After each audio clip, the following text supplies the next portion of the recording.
Chronolife, outro mundo. O continente mais quente do momento está agora aberto. Quando você se conecta a outro mundo, a primeira coisa que te espera são 100 milhões de novos usuários. Encontrar companheiros incríveis e conquistar masmorras e chefes ao lado deles. Pelo menos foi isso que os desenvolvedores do jogo prometeram. Alerta do sistema, um novo personagem foi criado. Bem-vindo, jogador King Giseok. Após ouvir as saudações do sistema, o protagonista ficou parado por mais alguns segundos, encarando a distância. Sem dúvida, as paisagens do novo continente são de tirar o fôlego. No entanto, algo está errado aqui. Por que diabos não há ninguém aqui? Onde foram parar os 100 milhões de novos usuários prometidos? E o que é aquela coisa? Segurando uma pá, sem entender o que os desenvolvedores queriam que ele fizesse com aquele item, King Giseok fincou a pá no chão. No mesmo instante, a terra sob seus pés brilhou com uma luz intensa. De repente, um enorme bloco de terra voou pelos ares. Tal espetáculo fez o rapaz literalmente ficar petrificado. O bloco caiu com um estrondo ao lado de seus pés, e Giseok, ainda em choque por um momento, olhou para aquilo perplexo.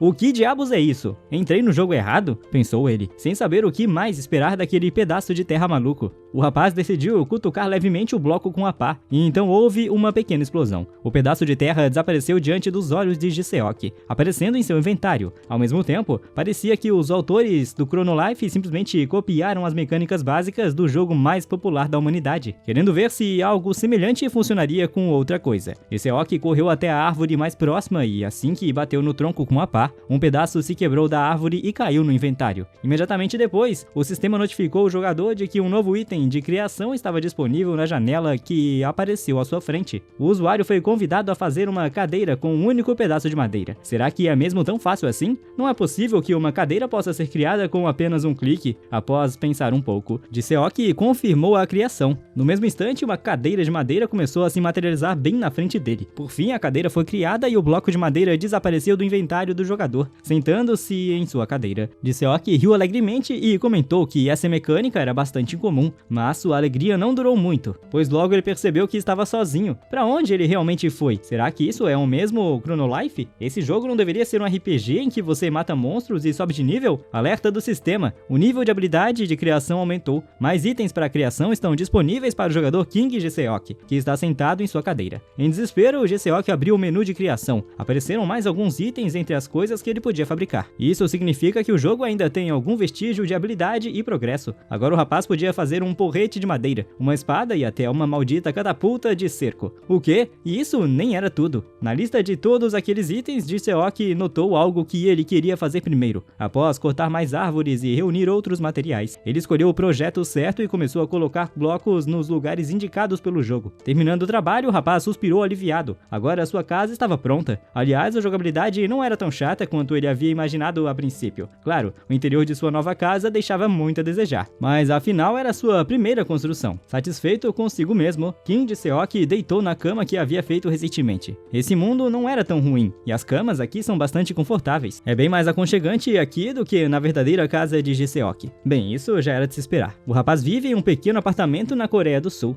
Milagres acontecem para quem tenta. Seus esforços nunca se trairão. Supere seu eu de ontem. Todas essas frases motivacionais faziam Giseok trabalhar dias após dias, e acabaram transformando sua vida em uma rotina cinza e sem graça. Mas hoje, entrando em Chronolife, o rapaz sentiu como se todas as preocupações do dia a dia tivessem desaparecido rapidamente. Olhando para a pá em sua mão, Giseok pensou nas possibilidades dentro deste mundo. Para ele, a casa pode ter 100 metros quadrados, ou talvez 2 andares e um pátio. Ele pode construir o que quiser e viver como quiser. Foi então que percebeu que este mundo é realmente belo. Giseok pensou nisso até que um rugido bestial veio atrás por uma porta da frente. Ao virar a cabeça, viu um urso-leão extremamente feroz, com nível de perigo A, parado na soleira da porta. Era a primeira vez que o rapaz viu um monstro assim. Enquanto pensava o que deveria fazer, a criatura rugiu e avançou sobre ele. Por algum milagre, Giseok conseguiu pular para o lado e evitar o golpe das garras do monstro. Mas infelizmente não saiu ileso. Sua cama macia favorita foi reduzida a lascas. Ele não deixaria aquele desgraçado sair impune.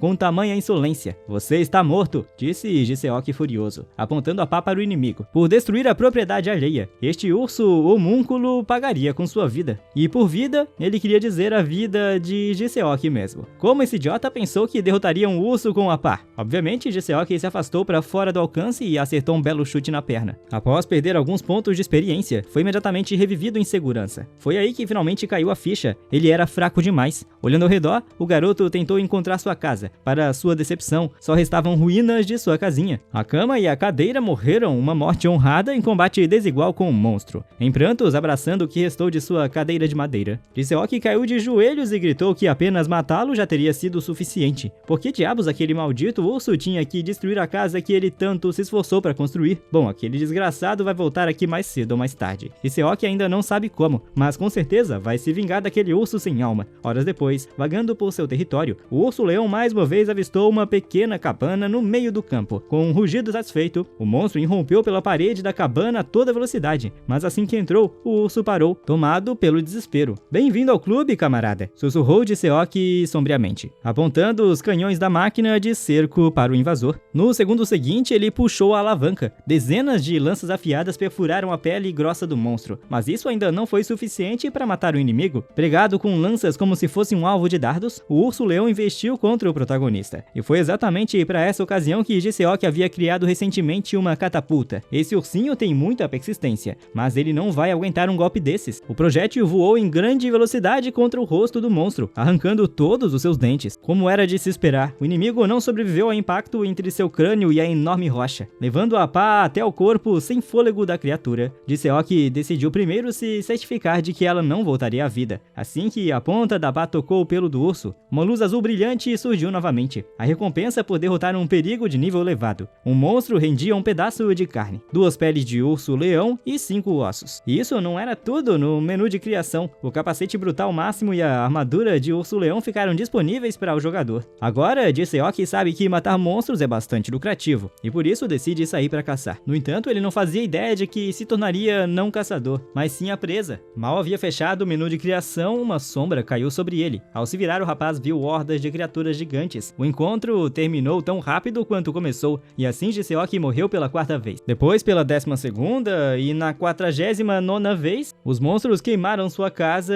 e mandaram o rapaz pelos ares novamente. Mas na 118ª morte, ele finalmente começou a duvidar. Ele entende por que essas criaturas tentam matá-lo, mas por que destruíram cabanas perfeitamente boas vez após vez? Jiseok tem que reconstruir suas cabanas do zero após cada morte. Tudo isso faz parecer que esses caras estão tentando irritá-lo de propósito. Se for esse o caso, eles realmente achavam que iam tirar Jiseok do jogo desse jeito? Não, agora eles o irritaram tanto que não há chance de ele sair daqui. Vez após vez, ele renascerá. Mais cedo ou mais tarde, ele ainda vai matar todos aqueles desgraçados. E assim chegou o tempo do 13º nascimento, esperando destruir a pequena cabana do jogador miserável. Mais uma vez, os monstros se depararam com uma estrutura de proporções monstruosas. O edifício alto e pontudo estava coberto de armas de todos os tipos, e no ponto mais alto do pico, o personagem principal se sentava em um trono com uma expressão ameaçadora, após explicar aos monstros que não iriam enfrentá-lo. Rei Jiseok ordenou que trouxessem o chefe deles até ele. No mesmo momento, ouviu-se o uivo de uma criatura voadora próxima, com a boca escancarada. A criatura estava prestes a devorar sua vítima, quando de repente, um raio laser atravessou o monstro voador, despedaçando seu corpo. Aquele disparo era um aviso para o restante dos invasores. Se não agissem logo, seriam abatidos um a um.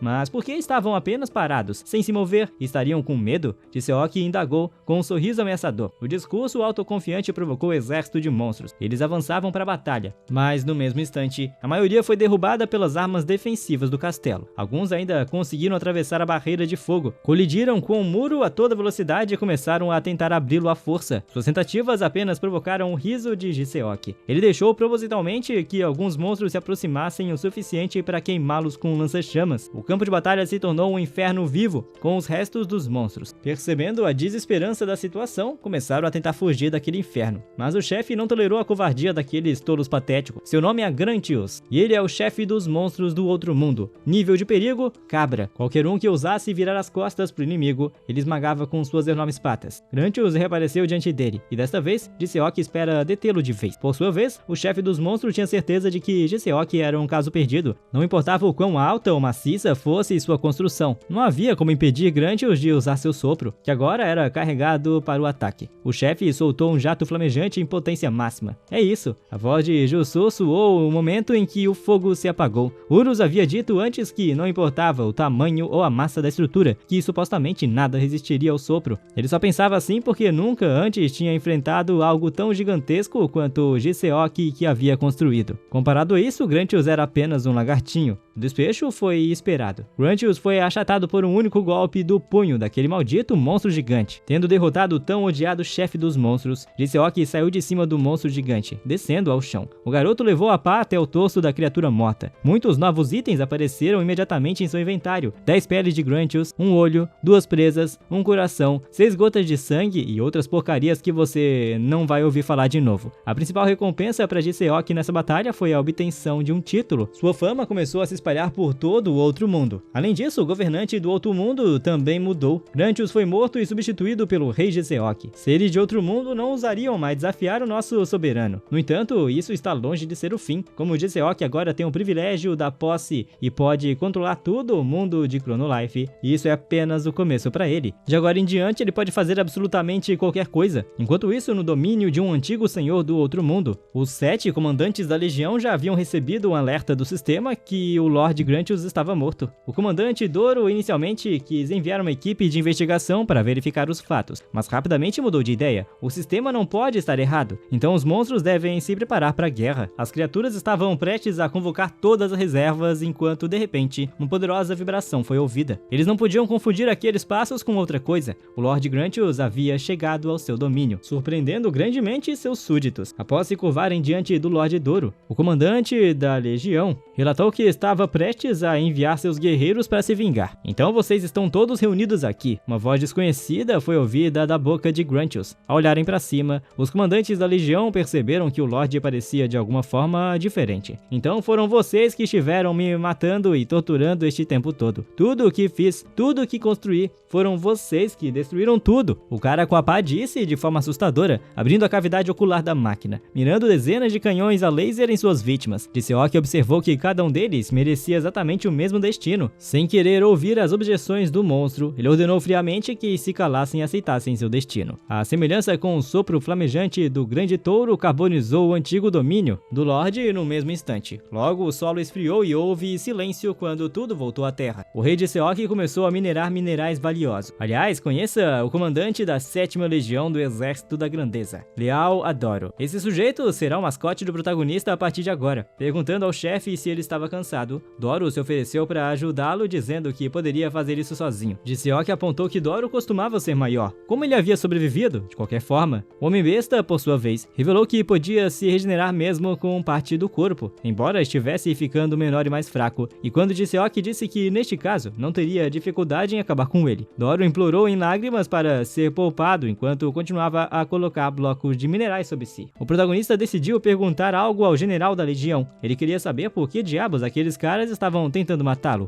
Em resposta, Doro pediu desculpas, várias e várias vezes. Na verdade, um dia o Criador os visitou e lhes deu uma revelação. Após ordenar a eliminação do rei Jiseok, ele desapareceu. Surpreso com tal história, o protagonista perguntou por que o Criador gostaria de entrar em conflito com um usuário comum. Uma abelha na colmeia entenderia a mente de um apicultor?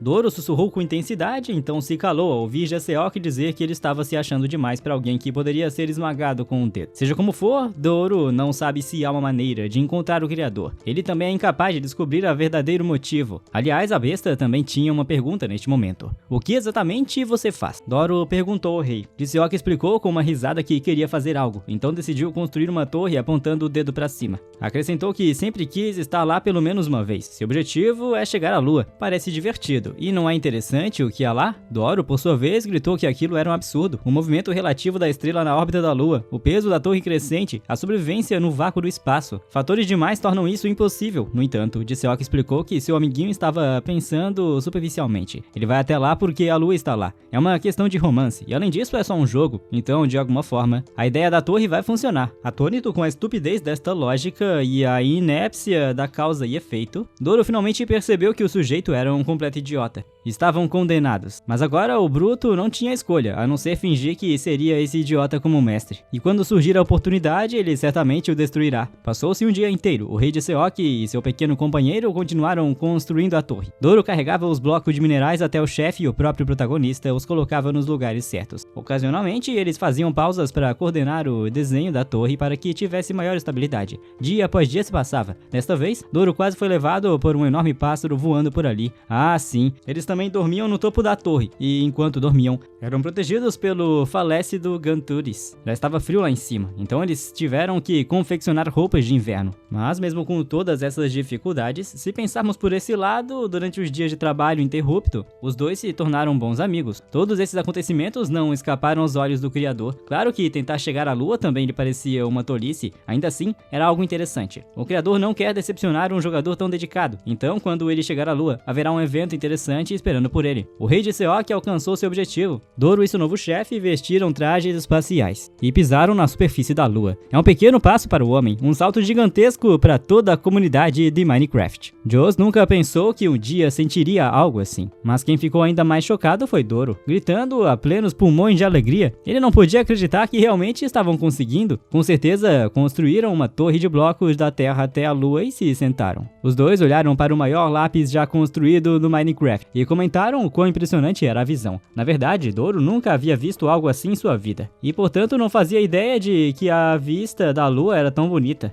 O general agradeceu a Lee Seok por lhe mostrar aquilo. Uma vez de pé, o protagonista sugeriu que parassem de descansar e começassem a buscar materiais lunares. Ao mesmo tempo, um som estrondoso foi ouvido. Vocês vieram até aqui para morrer, escória do planeta azul, rosnou ameaçadoramente um monstro que apareceu diante deles. Essa criatura se chama Coelho Lunar Sedento por Sangue. Seu nível de ameaça é SS. Bem, havia muitos patos vindo deste coelhinho, mas ele foi lançado para outro mundo com um só golpe. Tudo que esse sujeito conseguiu fazer foi assustar Seok e seu companheiro. O pequeno Doro nem teve tempo de perceber de onde seu chefe tirou aquela coisa mecânica. Acontece que Coelho sobreviveu. Depois de tudo, levantando a cabeça, ele rugiu que nenhum da escória do planeta azul seria quem sairia vivo dali. Os sons que saíram de sua boca quase ensurdeceram o protagonista e seu amigo. Acontece que esse peludo chamou seus companheiros. Agora toda a situação começava a se parecer com um problema. Muito rapidamente, os coelhos o cercaram. Os dois amigos de Seok começou a tentar lutar contra os oponentes, mas uma garra mecânica claramente não era suficiente. Observando os esforços do chefe para resistir à multidão de coelhos, Doro percebeu que tinham vindo despreparados para uma batalha em larga escala. Mas o general da legião notou que aqueles monstros estavam atacando apenas essa pessoa e não prestando atenção nele. Percebendo que aquela era sua chance, a besta decidiu voltar ao planeta. No entanto, ao se lembrar da torre, foi como se algo o impedisse.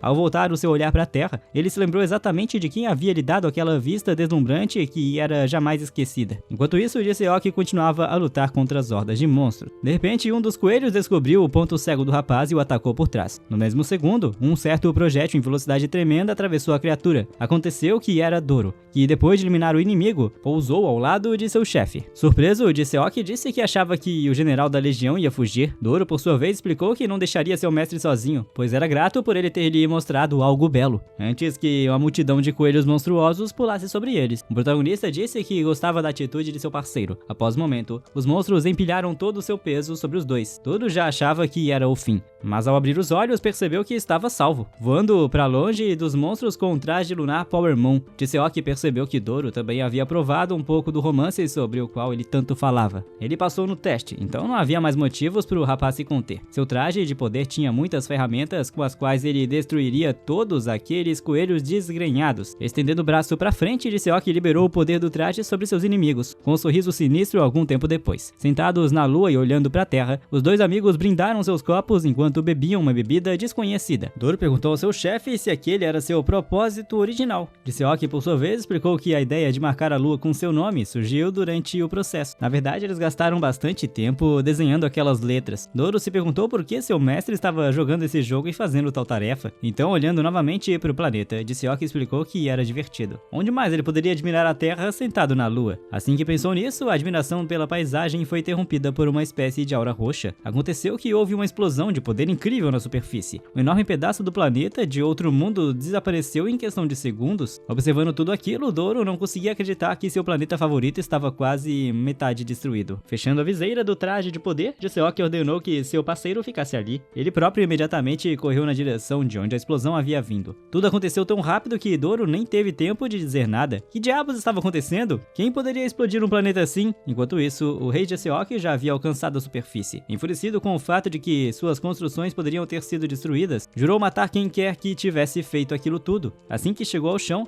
ele retirou seu traje de poder e tentou chamar o Gruntius. Para sua decepção, ele não conseguia sentir o sinal do Golem em lugar nenhum. Depois de correr um pouco mais, finalmente viu Gruntius, mas especificamente viu o que estava restando dele. O monstro era ainda mais forte que seu último senhor daquele mundo. Quem teria força para derrotá-lo? Assim que pensou nisso, vozes foram ouvidas atrás dele. Chefe, chefe, tem alguém vivo! Disse a voz de uma criatura estridente, apontando para a arma na mão de Gesek. O homem misterioso riu. Que tipo de aberração anda por aí com uma pá? No entanto, Urus, voando ao lado de seu mestre, notou que ele mesmo andava com um bastão de madeira. Não havia tanta diferença assim entre os dois. Esse homem possuía a arma personalizada mais forte do mundo de Chrono Life. Um bastão de madeira reforçado 99 vezes. Mas isso não incomodava o rei de Seok. Agora ele queria saber quem era aquele desgraçado e como ousava bagunçar sua propriedade. Muito bem, vamos lutar, disse ele. Começa o combate com o usuário mais forte de Chrono Life, com um bastão de madeira reforçado mais 99. Seu nome é Peace King. De Seok não reconhecia, e ele ainda não tinha visto nenhum dos outros jogadores. Olhando para os seus restos do grande Gruntius, o rapaz percebeu que era obra daquele esquisito com o bastão. Então havia a torre. Ele havia trabalhado por tanto tempo para construí-la, para chegar à lua e experimentar o verdadeiro romance. Tudo havia sido arruinado. E por quê? Quem diabos era ele? Depois do que fez? Obviamente, um pervertido vestindo nada além de roupas de baixo. Seok ficou enfurecido, aconselhou o pervertido a se preparar para responder por suas ações. Urus, a criatura que acompanhava o garoto, achou graça da piada sobre o pervertido e zombou de seu mestre de todas as formas possíveis. O rapaz com o bastão sorriu, achando engraçado que Seok não soube quem estava diante dele. Peace ainda tinha um longo caminho a percorrer e muito a conquistar, mas Seok descobriria em breve. Peace decolou de repente e avançou na direção de Seok. Se o rei de Seok não sabia que tipo de pessoa estava diante dele, terá que pagar por sua ignorância. Peace se aproximou do oponente, pronto para atacar. O golpe com o bastão de madeira foi incrivelmente forte, mas Seok conseguiu desviar usando seu traje espacial. Era muito perigoso. O último golpe destruiu o motor esquerdo. Peace elogiou a velocidade do oponente. Aquele cara tinha muito a responder. Ele sacou novamente todo o seu novo arsenal de armamentos alienígenas. Ataque míssil lunar em ação. Muitos projéteis de calibres diferentes foram lançados em uma única rajada contra Peace. O rapaz achou esse título ridículo e divertido. Bem, meu oponente também tem o que mostrar, disse. Peace aplicou um gancho tão forte que levantou blocos de pedra no ar. Seok viu as pedras se aproximando e tentou fazer uma evacuação de emergência com urgência. Segundos antes do impacto, o rapaz disse que saiu de seu traje espacial e que levou o golpe e caiu no chão. O rapaz então convocou sua própria criação para ajudá-lo. O castelo do rei irrompeu das entranhas da terra. Peace ficou surpreso com o surgimento de um enorme castelo ambulante com movimentos abruptos. O monstro gigante começou a atingir o local onde Peace estava. Urus ficou horrorizado sem ver mais seu mestre. Enquanto isso, Doro assistia da lua. O dinossauro esperava que seu mestre estivesse bem. O castelo do rei pressionava sua enorme mão contra o único ponto. Mesmo assim, ainda não conseguia prender seu oponente no chão. Terras de paz. Uma única pessoa restava para conter o ataque de uma chave de braço ambulante. Seok não conseguia acreditar no que via. Aquele sujeito estava bloqueando tudo com um pedaço de pau. Agora era hora de Peace mostrar do que era realmente capaz. O pervertido escalou rapidamente o braço do gigante. Estava claramente aprontando algo incrível num piscar de olhos. Peace estava sobre a cabeça de um castelo ambulante. Seok viu seu oponente pairar sobre a fortaleza. Golpe descendente! Gritou Peace, desferindo um golpe devastador. Pelo olhar de seu rosto, Peace percebeu algo estranho. Uma multidão de cubos apareceu no ar. Primeiro dezenas, depois centenas, milhares e dezenas de milhares surgiram no espaço. Seok usou sua ferramenta para criar um exército inteiro. Um exército de cubos de todos os tipos. Tudo graças à sua pá. Uma barreira de 1 milhão de cubos foi criada em segundos. Uma defesa superior contra um ataque superior. Seok tentava descobrir quem era aquele sujeito com poder tão desumano. Peace também estava surpreso. Aquele garoto com a pá não era nada tímido, mas já era hora de dar o dia por encerrado. O pervertido estava cansado de brincar com aquilo. Peace rompeu a barreira de blocos numa velocidade alucinante e se aproximou de Seok. Pá contra pedaço de pau. A colisão era inevitável. Qual seria mais forte? Qual dono da ferramenta prevaleceria nessa luta? A força do choque entre os golpes foi visível no espaço aberto. Todo o planeta tremeu com essa batalha. Pedaços de terra se espalharam em todas as direções do espaço sideral. Um planeta inteiro foi dividido em duas metades. Após algum tempo, Iris finalmente encontrou seu mestre. Urus ficou impressionado. Aquele sujeito tinha conseguido destruir o mundo inteiro. Talvez os desenvolvedores devessem tê-lo construído mais resistente. De repente, Peace viu algo que não esperava ver. A pá brilhava com uma chama azul intensa nas mãos de seu dono. Como Seok sobreviveu a algo assim?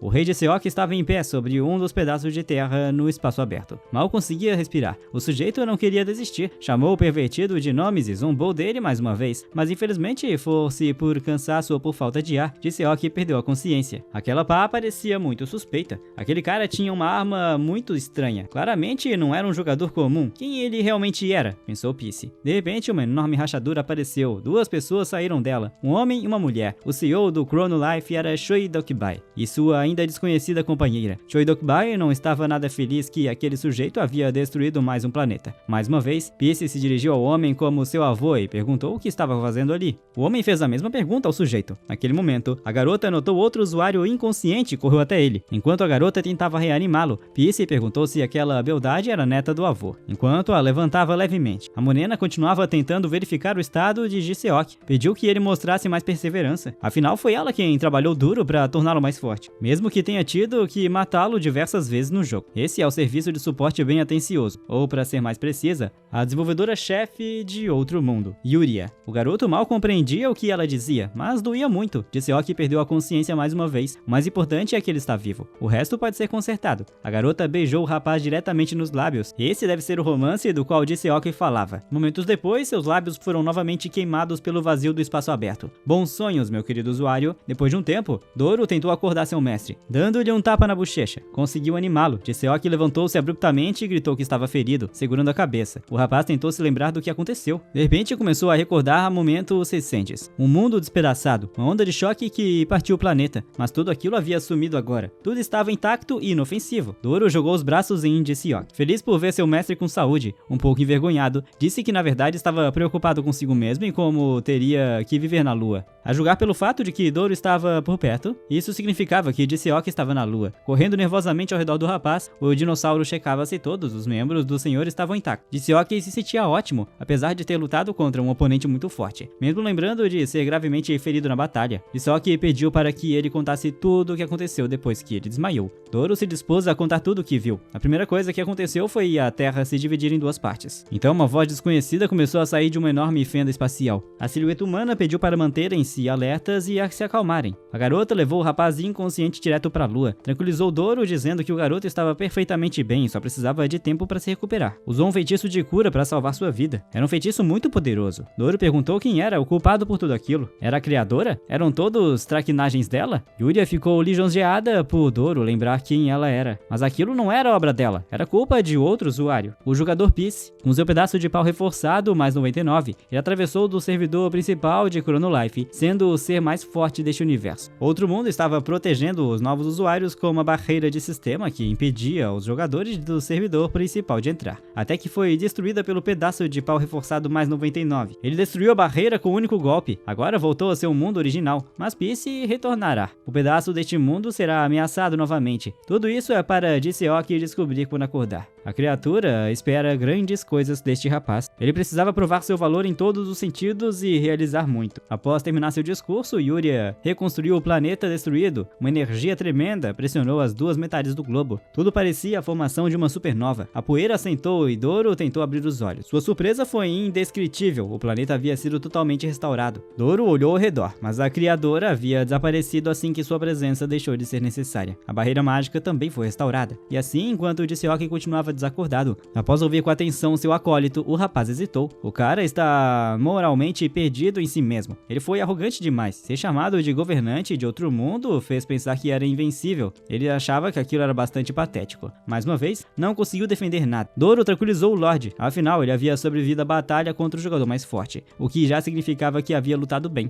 Estranho, já que o cara basicamente só bloqueou os golpes e não revidou. Tudo graças àquela pá estranha. Como ele conseguiu bloquear aquilo com ela? Ela foi capaz de resistir à arma mais poderosa, mas como até mesmo o mundo inteiro foi destruído, Ji-Seok estendeu a pá para Doro e perguntou se ele sabia de que materiais ela era feita. Mas Doro é apenas um dinossauro. Ele não sabe nada sobre minerais, mas tem uma ideia de quem sabe. Quando se trata de minerais, são os anões. Eles vivem juntos na mina Melvin. Anões são bons em mineração, artesanato e joalheria. Eles sabem fazer de tudo. Se isso for mesmo verdade, Ji-Seok pretende encontrá-los o quanto antes. Após abrir a janela do inventário, Ji-Seok usou a habilidade de criação. Mesmo sem saber onde fica a mina, Doro tem um plano para encontrá-la. O método mais rápido e comprovado é procurar de um ponto alto. Ao clicar no botão de criar, os recursos necessários começaram a se conectar. Em certo momento é hora de acelerar para atingir determinados objetivos. Aquele pervertido com mais 99 que destruiu sua casa merece uma boa revanche. Aquela garota misteriosa só precisa esperar mais um pouco e esperar ele alcançar um poder que nenhum jogador medíocre pode igualar. Ninguém sai impune. Seok com certeza vai devolver o favor. Outro mundo, Planalto Sombrio. O exército de esqueletos luta em superioridade numérica. Eles enfrentam 4 jogadores de alto nível. Um deles destrói mais 5 esqueletos com um único ataque. Yorin é um guerreiro de nível 49. Ele está feliz por haver muitos esqueletos e a luta não ser entediante como da última vez. Uma garota ruiva armada apenas com um escudo e esmaga os ossos dos esqueletos até virar em pó e cinza. Peach, guerreira do escudo, nível 42. A garota nota que apesar da quantidade, todos os esqueletos são incrivelmente fracos. Um garoto com orelhas de animal provoca a garota. Talvez seja fácil pra ela porque também é um monstro. Foxter é um ladrão de nível 41. O último jogador do grupo é Gracie, uma maga de nível 45. Gracie acha que o nível de dificuldade foi reduzido propositalmente para os novatos. Foi uma decisão razoável, já que se o monstro for bastante forte, não haveria novos jogadores, e o grupo subiu de nível mais rápido do que os desenvolvedores esperavam. Será que esse servidor é administrado por amadores? Porque recentemente até travou. Foxer achava que o grupo deles era o mais forte do servidor. Yorin achou que essas palavras eram bem presunçosas. De repente, Gracie percebe algo se aproximando pelo ar. Os jogadores observam atentamente o objeto voador não identificado. A visibilidade é muito ruim. A cada segundo o objeto se aproxima mais e sua forma fica mais visível. Os garotos torcem para que tenham sido encontrados por um monstro desconhecido. Yorin acha que esse monstro teve azar de encontrar logo o grupo deles. O grupo se prepara para acelerar o pouso do objeto e, quem sabe, conseguir conquistas especiais por eliminá-lo. Enquanto isso, na cabine da cabeça de Gruntilus, Seok está eufórico. Eles finalmente chegaram ao destino. As minas estão próximas, mas Doro diz que é só uma residência de esqueleto dentro da cabeça de Gruntilus. Doro não acredita que aceitou essa ideia. Se ainda não entendeu, é sobre romance. Seok disse sorrindo, feliz por ter encontrado a cabeça de Gruntilus naquele momento. Um sussurro lamentável de Mate foi ouvido. Ao olhar pela janela, o garoto notou usuários vivos lá embaixo. Ele não estava sozinho naquele mundo. De cima, dava para ver claramente o grupo que estava pronto para lutar. Um clarão cegante atingiu Seok, Fox e Yorin, com vários ataques ao solo direcionados ao objeto voador não identificado. Seok não esperava uma recepção tão calorosa dos outros jogadores. Todos do grupo tentavam atacar o alvo, observando os colegas. A ruiva decidiu também testar sua força.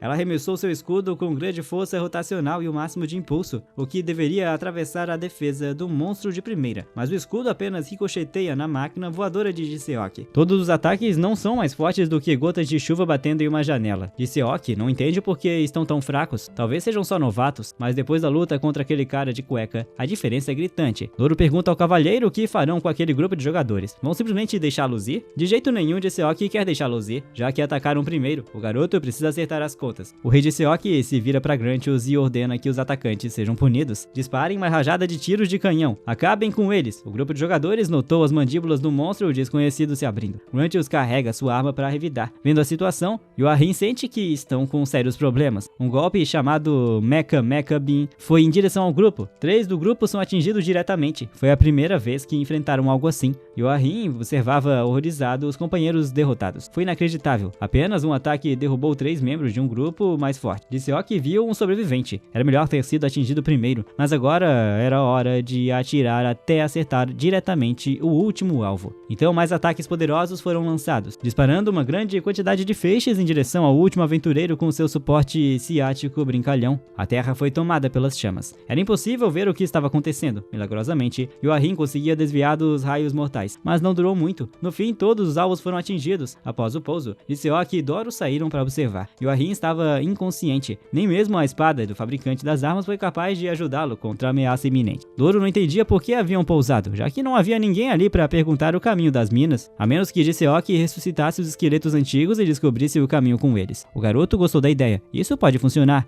Seok adoraria testar essa nova empreitada. Tocou em ossos de crânio com sua pá, reunindo materiais deles. A primeira tarefa de coleta de recursos foi um sucesso. Imediatamente apareceu uma janela com a possibilidade de criar novas receitas. As condições de ativação eram estranhas, mas muito interessantes. Agora Seok poderá criar esqueletos poderosos dependendo da combinação de recursos. O garoto ficou animado para experimentar suas novas habilidades, especialmente porque há tonelada de recursos para criar coisas que qualquer um pode imaginar. Depois de um tempo, ele criou algo pequeno e ossudo, uma criatura óssea parecida com um cachorro. Ele deu o nome de Bayangaji para aquele cachorrinho. E agora tem muitos outros amigos. Doro pede ao garoto para acelerar e parar de brincar. Eles não têm tempo para jogos. De repente, o garoto se interessa por outra mensagem do sistema, uma criação especial. Dada a oportunidade de criar algo especial, como o garoto criou mais de 100 modelos únicos, ele recebeu a chance de criar algo incrivelmente raro. Sorrindo, Jiseok disse que tinha algo assim em mente. Sem pensar mais um minuto, o garoto apertou o botão de criar. Ossos enormes começaram a se juntar. Jiseok e seus amigos assistiam de boca aberta. Era algo impensável. O garoto e Doro ficaram muito assustados com o que viram, até que entre explosões triunfantes de fogo de artifício, um novo servo de Jiseok apareceu. Ele saudou seu mestre. O esqueleto de 7 estrelas foi criado usando uma criatura épica. O próprio Rei Lik jurou lealdade a Jiseok. O Rei dos Mortos se ajoelha e pede a seu mestre que lhe dê um nome. Doro entra em pânico. Essa criatura não gosta dele nem um pouco. Esse esqueleto pode ser um grande problema. O Rei Lik é um monstro mais astuto e maligno e nunca se submeteria a alguém, mas Jiseok já havia tomado sua decisão. Daqui em diante, o nome dessa criatura será Pyuguduk. Apesar das preocupações de Doro, Jiseok está satisfeito com seu novo servo. Ele parece obediente e Jiseok tem certeza de que será útil. O Lik agradece a seu mestre pelo nome e pergunta qual será sua primeira ordem. É claro que Jiseok imediatamente pergunta se Pyuguduk sabe onde fica a mina de Melvin. Doro queria dizer algo, mas o Rei Lik o interrompeu de imediato, pois realmente sabe onde ela está. Jiseok pede para serem escoltados até lá imediatamente. O Lik está pronto para seguir ordens. Ele sacou sua adaga sangrenta. Momentos antes, quando dois instrumentos aparentemente comuns entraram em contato, um clarão iluminou as florestas escuras de outro mundo. Naquele momento, o planeta se partiu. Um fluxo de energia sem precedentes correu para o espaço sideral. Momentos depois, o desenvolvedor do jogo restaurou tudo como estava. Muitas pessoas não entenderam o que havia acontecido no servidor. Eles olharam para o céu e viram algo que ninguém jamais tinha visto. Não foram apenas usuários comuns que viram isso. Vários monstros que habitam o planeta também notaram os sinais. Até os habitantes das profundezas do mar emergiram para ver o inimaginável. Alguns membros da realeza observavam o incidente com surpresa. Na verdade, foi bastante divertido. Será que essa foi a mensagem do novo anfitrião do mundo? Usuários e outros, aqueles que cobiçam a posição do governante do outro mundo? De alguma forma, foi uma declaração bem chamativa. Todos que presenciaram viram as palavras gravadas na lua. Ele será conhecido como o dia do advento do rei. Vamos voltar ao nosso herói. Eles estão prontos para a jornada até a mina de Melvin. Mas Jiseok esqueceu algo. Ele quer fazer algo antes. Em seguida, o garoto se virou bruscamente e falou com o rei morto-vivo. Naquele momento, o Lik segurava sua adaga escondida atrás das costas. O garoto acha que é hora de mudar e que os esqueletos não precisam mais se esconder. O rei Lik não entende o que Jiseok quer dizer. O garoto explica que eles não podem simplesmente deixar essas terras. Afinal, não há muito o que fazer. E ele precisa de uma boa reviravolta. Enquanto isso, o Lik ainda esconde a adaga fora do campo de visão de Jiseok. O garoto propõe ficar um pouco mais e iniciar um projeto importante. Na opinião dele, Pyuguduk não entende onde o garoto quer chegar. Trocando olhares, Jiseok pede que todos se preparem. Segurança em primeiro lugar. O rei Lik aparece imediatamente com um uniforme de operário de construção. Jiseok decide construir o pedaço do espaço habitável mais seguro possível. Eles podem construí-lo rapidamente e se unirem forças. O objetivo é uma torre e fortaleza. Será necessário coletar muitas armas para que ninguém consiga se aproximar. Cabe a eles cuidarem da própria segurança. Todos os esqueletos comemoram e se animam com as novas ideias. O rei Lik ainda parece confuso com tudo o que está acontecendo. Fazer os esqueletos grandiosos de novo. Depois de um tempo, o rei Lik joga sua adaga e a pega novamente. Balança com toda a sua força e corta a fita vermelha. A construção da Torre Negra foi concluída cerimonialmente. Foi realmente um trabalho magnífico. Jiseok olha para Doro e pede que faça um último teste de segurança. Doro claramente não queria repetir isso, mas a palavra do mestre estava acima de sua vontade. Mirando no intruso, Doro se virou lentamente para a torre. Em segundos, o alvo foi identificado e destruído. O teste final foi aprovado com sucesso. Jiseok agora pode continuar sua jornada com a consciência tranquila. Se surgir um inimigo que eles não consigam enfrentar, devem enviar um sinal a laser e fugir. Quando virem, Jiseok certamente virá ajudá-los. Depois de acariciar Bayangaji em despedida, Jiseok pede a ele que cuide muito bem do novo lar dele. Não há mais tarefas para Jiseok ali, e eles vão seguir para a mina de Melvin. Eles sobem na motocicleta e se despedem de todos mais uma vez. Foi uma aventura bastante empolgante ali naquele planeta. Agora é hora de seguir para a missão principal. Doro pergunta por que trocaram de veículo e deixaram Grand Tours para trás. Jiseok explica que ele era muito lento e desajeitado. O rei Lik não entende porque o garoto passou tanto tempo naquele lugar. Doro também está confuso, afinal não era o destino principal. Jiseok explica que foi divertido e que eles se divertiram bastante ali. Além disso, fizeram muitos novos amigos. O rei Lik refletiu sobre as palavras de Jiseok. Pyuguduk gostaria que essa aventura também fosse agradável. Jiseok tentará fazer com que seja, e de fato, eles tiveram um ótimo tempo na estrada, com noites ao redor da fogueira, caminhadas ao ar livre. Finalmente chegaram com sucesso à mina. Ao se aproximar da entrada, notaram grandes vigas de sustentação.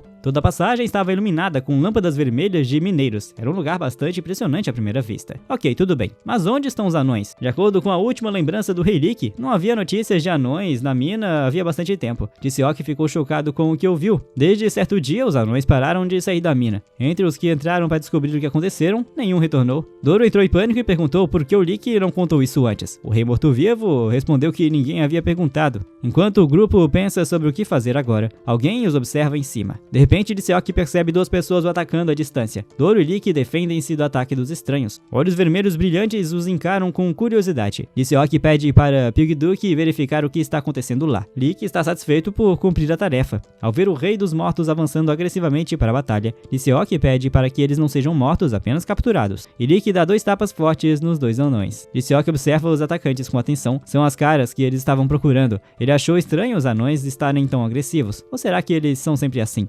Aproximando-se de um deles, o cara tenta fazê-lo recobrar a consciência. Após acordar, o anão aconselha os estranhos a saírem dali imediatamente. Todos os anões daquela mina haviam perdido a razão e se tornado violentos. Qualquer um que entrasse na mina seria morto. Após ouvir isso, o grupo decidiu investigar os arredores e notou a presença de muitos anões hostis. Como conseguiram fazer esses dois voltarem à consciência, deve haver uma maneira de fazer o mesmo com os outros. Provavelmente, um dos golpes fortes na cabeça os fizeram recuperar a sanidade. Sorrindo de forma maliciosa, o cara teve uma ideia excelente. Há uma maneira simples e eficaz: fisioterapia. Tisseok se volta aos anões. Ele tenta provocá-los para que ataquem e consegue. Os anões ficam furiosos e desejam lutar. A diversão começa. 3 contra uma família inteira de anões. O Lick imediatamente usa sua habilidade mágica. Ele dispara vários coágulos de energia negra contra o exército inimigo que se aproximava. Doro age como um verdadeiro caranguejo cerebral, entrando na mente dos velhos anões. Enquanto Tisseok joga seu grupo de resistência de um lado para o outro com seus punhos mecânicos, parecia uma empreitada bem empolgante. Mal o cara avisou para todos manterem a guarda. Foi ele mesmo quem ficou exposto ao ataque. Tisseok avistou o atacante e repeliu no mesmo instante. Foi ajudado pelo Rei Lick. O cara não esperava ver Lick a seu lado. Eles se desencontraram antes, e o cara disse que podia ter lidado com isso sozinho. Lick não duvida nem por um segundo. Ele só estava ali por acaso, observando tudo. O primeiro anão que acordou pediu para que não fizessem tanto barulho.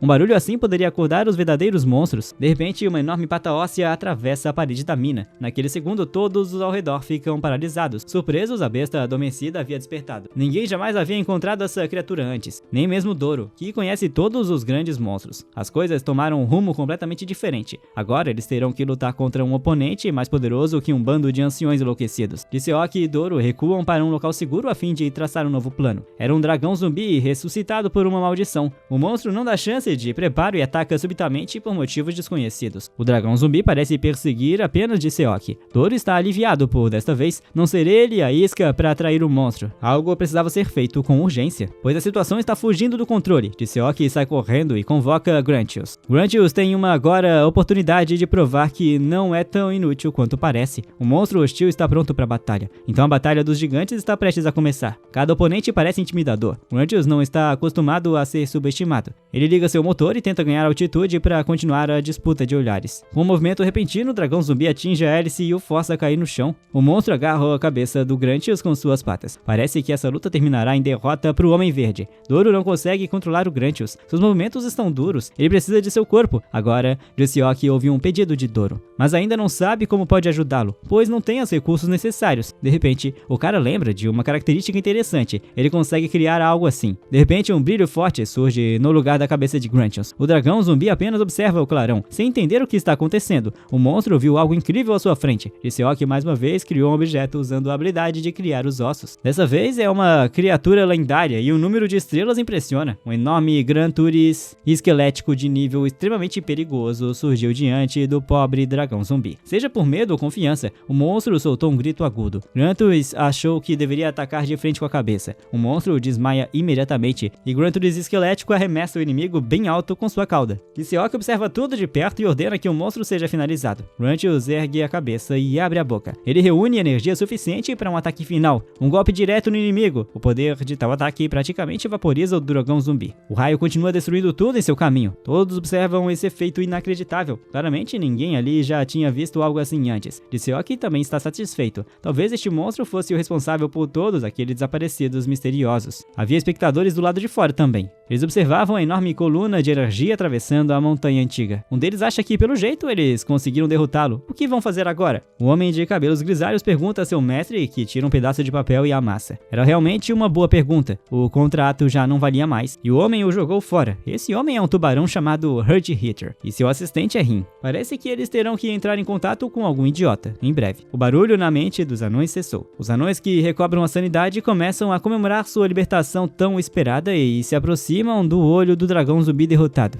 Eles mal podiam acreditar que estavam sendo controlados por alguém como ele. E isso é tão humilhante. Enquanto os paladinos inspecionavam o resto do monstro, Disseok perguntou a Doro se ele havia encontrado algo interessante. E ele disse que estava vazio. O pequeno homem besta comentou que havia algo estranho acontecendo ali. Não era para haver um monstro naquele local que ele não conhecesse. Era a primeira vez que via aquele. Então, um dos anões contou que a criatura apareceu de repente na mina um dia, dizendo que ouviu rumores de que aqueles caras os haviam salvado. O guardião da mina, Kim, agradeceu de coração. Após apertarem as mãos, o rei Disseok e o anão da barba verde se apresentaram, aproveitando o momento perfeito. O protagonista perguntou ao guardião da mina, entregando ao velho sua pá. Queria saber de que material ela era feita. Quando o anão idoso pegou o item nas mãos, todos perceberam que imediatamente ele era um verdadeiro mestre de seu ofício. Essa textura, essas curvas, ele analisou na hora a essência daquele pequeno e maravilhoso objeto. A resposta que deu à pergunta chocou todos os presentes. Ele não fazia a menor ideia do que era aquela pá ou do que ela era feita. Na verdade, ele não sabia absolutamente nada sobre aquele mineral. Achou fascinante, então após se despedir de seus salvadores, Kim tentou ir embora com a pá. Mas depois de um tempo, Disseok percebeu o que aquele velho estava prestes a fazer. Agarrou pela barba, furioso, e gritou para ele não sair correndo daquele jeito. Depois de um tempo, o rei Disseok mostrou aos anões a capacidade daquela pá. Construiu uma fonte alta em forma de dragão zumbi. Levantou a pá e novamente perguntou se alguém sabia que mineral era aquele. O guardião da mina respondeu de novo que não fazia a menor ideia. Mesmo assim, não se importaria de aceitar aquilo como um presente. Ignorando as palavras do velho, Disseok ficou pensando no que fazer a seguir. Ele ainda queria saber de que material suas armas eram feitas. Então perguntou a Heilik se ele sabia onde era o melhor lugar para buscar informações naquele outro mundo. Pidgeotto, por sua vez, aconselhou ir até a praça de lançamento, já que lá é onde os usuários começam o jogo. Provavelmente haveria bem mais informações disponíveis. No entanto, Disseok ficou surpreso com o fato de haver uma plataforma de lançamento naquele mundo. Ele mesmo apareceu pela primeira vez no meio de um campo. Então, de onde veio essa cidade inicial? Rin, aquele idiota já chegou? Hatch Hider perguntou a seu assistente enquanto passeava pelo mercado da praça de lançamento. Rin, que o seguia, respondeu que o idiota prometeu vir assim que terminasse todas as tarefas. A conversa deles foi interrompida pelos gritos de alguém que atraiu toda a multidão, mostrando um panfleto com a cabeça de uma pipa mecanizada desenhada. O sujeito pediu que todos prestassem atenção, e o Rin disse ao público que esse monstro era incrivelmente forte. Se fosse deixado à solta, aquela criatura transformaria outro mundo em um deserto. Para os outros, ouvir o esquadrão e o Rin pedindo ajuda foi uma surpresa. Nesse caso, a situação era realmente séria. Todo o espetáculo divertia o agiota. Enquanto ele passava pela fileira de cavaleiros, notou que todos estavam bastante animados. Nesse mesmo momento, ouviu uma voz familiar. Yorin tem certeza disso? A mulher perguntou de forma brincalhona. Se do jeito que ele falou, lutar contra aquele monstro com certeza seria muito divertido. Assim que a mulher disse isso, as fileiras de cavaleiros entraram em movimento. Todos na praça começaram a reconhecer imediatamente o padrão na armadura dos soldados. Agora os guardas ao Palácio Real marchavam à frente dos membros da Guilda Divina, reunidos ali. Além deles, guerreiros de roupas vermelhas também cruzavam a praça. Suas capas vermelhas com cruzes brancas indicavam que o grupo de 10 cavaleiros sagrados mais fortes havia chegado. Essa era a Guilda Crossing the Line. Um grupo dos magos mais poderosos da corte real também estava presente, pertencentes à Holy Land Guild. Valblinden, a Guilda dos Ladrões Justos, também marcou presença. E para completar este desfile todo, a organização mais poderosa do outro mundo havia chegado à Guilda da Justiça. A reunião dos 5 guildas em um único lugar formava uma nova estrutura, Aliança das Guildas do Outro Mundo. A comandante atual dessa organização é a Senhora Hawk. O discurso de Yorin e seu grupo chamou a atenção. Então Yorin teria que escoltar a senhorita Hawk e a Aliança Mundial das Guildas até o local onde o monstro apareceu. Ao mesmo tempo, em algum lugar na mina de Nelmon, o rei Disseok avisou seu parceiro que precisava sair do jogo agora para uma pausa rápida. Quando voltasse, planejava ir direto à plataforma de lançamento. Chamando Kim até ele, o rapaz perguntou se o ancião poderia cuidar das coisas na mina durante sua ausência. O velho anão avisou que provavelmente passaria o tempo bebendo à toa, já que estavam há tanto tempo vivendo sob a opressão do monstro, dizendo que ele era um caso perdido. Doro perguntou ao anão o que ele havia em sua mochila. Quando Kim puxou o Diamondium, contou que planejava vendê-lo na praça e que Disseok ficaria com a maior parte da negociação, naturalmente. Era a forma de agradecer por terem libertado os anões do cativeiro. Após negociar com o guardião da mina, Mina, protagonista, saiu do jogo. Deixou o Rei dos Mortos encarregado de segurança do velho Kim e do Diamônio. Antes que Jiseok desaparecesse completamente do mundo do jogo, todos os anões lhe deram uma calorosa despedida, assinando para ele também. Ele sorriu e prometeu voltar o mais rápido possível. Alerta do sistema, você foi desconectado do jogo. O Rei Jiseok, com o mesmo sorriso do rosto, estava deitado em sua cama com o braço levantado para trás. Na realidade, ele tirava lentamente os óculos do headset de realidade virtual. Ficou ali por mais um tempo, encarando o teto com uma expressão desgostosa. Toda vez que voltava do jogo, a realidade o atingia com força. Depois de mais um tempo sentado, o garoto sentiu muita fome. Depois de preparar algo para comer, sentou-se à mesa e ligou o noticiário como de costume, Chrono Life. Outro Mundo continua no topo das paradas de popularidade na mídia. As reportagens diziam que o raro material que recentemente está em escassez causou alvoroço mundial. Esse mineral é chamado de diamônio. O diamônio não aparecia no mercado há um mês, devido ao grande ponto de comércio. O preço foi fixado em 10 vezes o valor original. Ao ouvir essa notícia, Jiseok se lembrou que esse era o que o velho Kim ia vender. Bem, nesse caso, o cara vai ganhar um pouco mais de dinheiro do que esperava. Assim que pensou nisso, o noticiário anunciou que o preço atual do diamônio estava em 100 milhões por quilo. De tanta surpresa, o cara até cuspiu o Kari que acabara de colocar na boca. Ele nem percebia que esse tempo todo estava literalmente sentado em uma montanha de dinheiro. Enquanto isso, na pequena pousada da cidade inicial, Rin estava realmente irritado com o fato de que aquele idiota estava tão atrasado. E se ele nem aparecer? No entanto, Hurt Hitter estava confiante de que ele viria, porque odeia perder mais do que odeia morrer. Ainda assim, esse idiota é o idiota número 1 do mundo. Ai ai, nada cavaleiro de parte dele, né? Os agiotas murmuraram ao mesmo tempo com um sorriso. Um tipo de som estrondoso foi ouvido no centro da cidade inicial. Alerta do sistema, conectando com outro mundo. Após esse anúncio, a silhueta de um guerreiro desconhecido começou a se formar na frente do centro da praça lotada. Essa pessoa é o número 1, segundo a definição do sistema. Sua armadura dourada, cabelo vermelho e a coroa com pedra roxa na cabeça. Todos esses traços marcantes o destacam da massa cinzenta. O melhor guerreiro hardcore de nivelamento está de volta. Pouco depois, na pousada, sorrindo de forma simpática, o agiota comentou que fazia tempo desde a última vez que se viram. Concordando com ele, o guerreiro hardcore perguntou a Hurt Hitter como ele estava. Chegaram rumores a ele recentemente de que o dragão zumbi havia morrido. O guerreiro hardcore gostaria de ter lidado com isso pessoalmente, mas parece que foi tarde demais.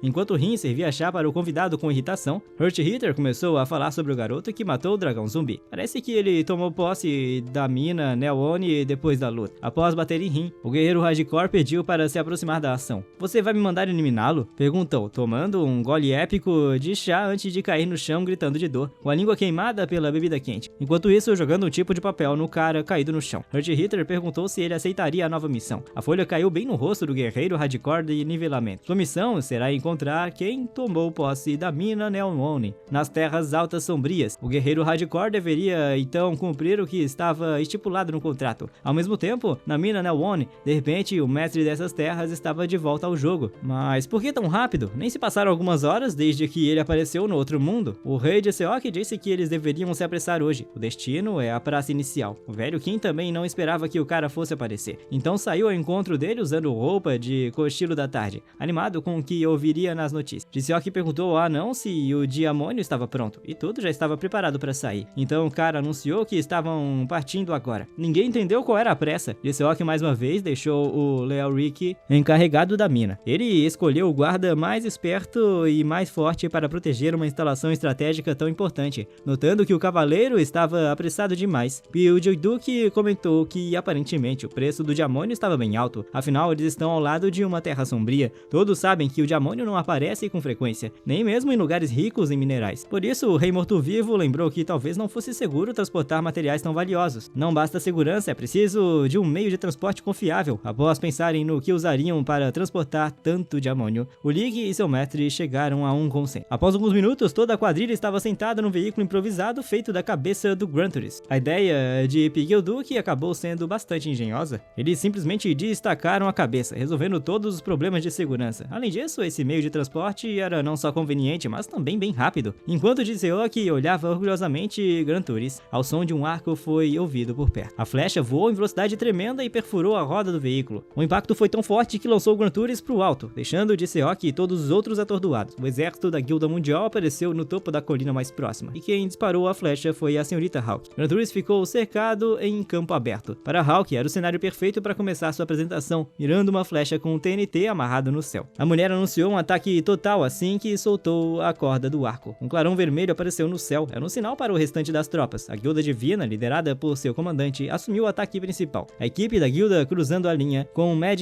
Saiwang e Vanguarda, agiria como suporte. É claro, para criar um efeito surpresa. O monstro também seria atacado do céu. Babidi e sua guilda da Terra Sagrada cuidariam disso. E por que esses caras vieram aqui? Não faço ideia. Após uma das ordens para a maioria das tropas, a senhorita Hawk também correu para a batalha junto com os homens de sua guilda. A aliança das guildas mundiais havia cercado completamente Grunturis. Observando pela janela do carro, Seok não conseguia identificar quem eram aquelas pessoas, mas isso já não importava. Sem se importar em investigar, o cara ativou o feixe Mecha Mecha Beam. No entanto, a senhorita Hawk já estava esperando por isso antes que Grunturis atacasse. A mulher ordenou que seguissem com o plano A, por causa disso todos os soldados conseguiriam desviar e contra-atacar. Os comandantes das guildas também não ficaram de fora e avançaram para a linha de frente. Observando de cena, Babidi notou que algumas das informações sobre o monstro batiam com os relatos dos jogadores que o enfrentavam. Aliás, o perdedor Yohain também estava presente na batalha, correndo na frente de todos os comandantes de esquadrões. Ele pulou direto no casco de Grunturis, balançou sua espada com toda a força que conseguiu, tentou perfurar o olho do monstro, mas quando a lâmina entrou em contato com o olho, ouviu-se um som suspeito de vidro tilintando. Logo, ele falhou em perfurar o olho do inimigo. Yohain percebeu a silhueta de uma pessoa de outro lado do olho. Pressionando-se contra o vidro, Seok começou a encarar o sujeito com ódio. Em seguida, ele abriu com força o compartimento de vidro de Grunturis, jogando Yohain violentamente contra o casco da máquina gigante. Ao verem um jogador como eles, o exército da Guilda Mundial congelou. Seus malditos ladrões! O rei Seok rugiu de raiva, levantando o pé. Ele gritou ainda mais alto que de jeito nenhum daria o demônio para eles. No mesmo instante, um enorme pé mecânico surgiu debaixo da cabeça de Grunturis. Quando o cara começou a chutar o casco da máquina, o pé mecânico, imitando seus movimentos, começou a esmagar os inimigos um por um. Ainda sem entender o que estava acontecendo, os comandantes e suas tropas tentavam fugir do campo de batalha. No entanto, o pânico geral foi contido pelo chefe da guilda dos ladrões. Os soldados e os seus comandantes ficaram atônitos ao ver o jogador. Não sabiam se ele era aliado ou inimigo, então hesitaram. Agora, porém, ficou claro, aquele desgraçado os atacou e, portanto, se tornou oficialmente inimigo. Rapidamente, os líderes das guildas organizaram seus pensamentos. Eles avançavam em um ataque sombrio, de forma combinada, apoiando-se mutuamente e se aproximando rapidamente do alvo. Justo quando Seok achou que tudo estava perdido, uma voz desconhecida foi ouvida, e estilo da primeira espada, um brilho de luar. Depois de dizer essas palavras, o guerreiro hardcore de nivelamento cortou a maioria dos soldados da Guilda Mundial no campo. Ao ver tal desempenho, Seok e os outros congelaram de espanto. Enquanto isso, um espadachim ruivo já havia pousado ao lado dele. Ao se aproximar, o estranho perguntou se ele era o cara com a pá que havia tomado a mina. Olhando desconfiado pro ruivo, Seok perguntou: "E se for?" Então, batendo sua pá na espada, o ergueiro hardcore de nivelamento disse: "Caro cliente, permita-me escoltá-lo com segurança." E essa história vai ficando por aqui. Se você gostou, já sabe, né? Deixe seu like, se inscreva no canal se ainda não for inscrito e comente pedindo pela parte 2. Considere também se tornar um membro do canal caso queira apoiar o nosso trabalho. Enquanto espera pelo próximo vídeo, assista o vídeo que está na sua tela, que também está muito bom, e entre em nosso servidor do Discord para bater um papo com a gente, beleza? Eu vou ficando por aqui, é claro que eu te vejo no próximo vídeo.